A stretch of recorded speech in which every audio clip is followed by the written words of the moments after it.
I loved music from a very young age. When I was 2 years old, my mom said that she knew I was going to be a singer. She called me her little songbird. I loved singing. I loved dancing around the house. I'd run around the house like just rhyming words. So I started singing in church on stage at age 7. There was like a lot of Christmas songs. And then the next thing was like singing at fairs, and the appropriate music to sing at fairs was like country music. Sort of kind of had to do that. My parents were like so supportive because they saw that in me. And so, you know, they took the time to drive me to different gigs. Then when I turned 14, I was kind of like growing out of that. And I went through this like weird phase where like I didn't really want to do that anymore, but I knew I liked singing, and I felt kind of guilty because I was starting to turn down the gigs because I didn't really want to sing other people's songs.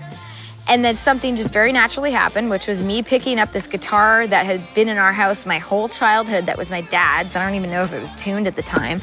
I figured out the chord G, like strumming one chord, and I just started writing songs at 14.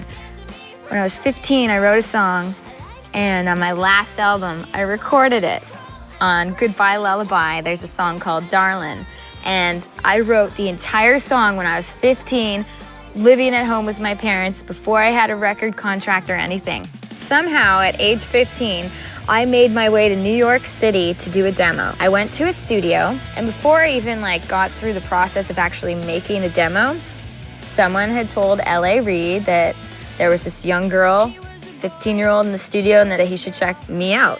He walks into the room, they put me in a chair, and they're like, okay, sing. So I sing the song that I wrote called Why, and he looked at me after, and he said, I was having the worst day, and you just brought the sunlight in. Wow. That's good. So he leaves, and everyone walks back up, and they start throwing me in the air, and they're like, he's gonna sign you. So he signed me on the spot. So I left New York City after my first time being there with a record deal.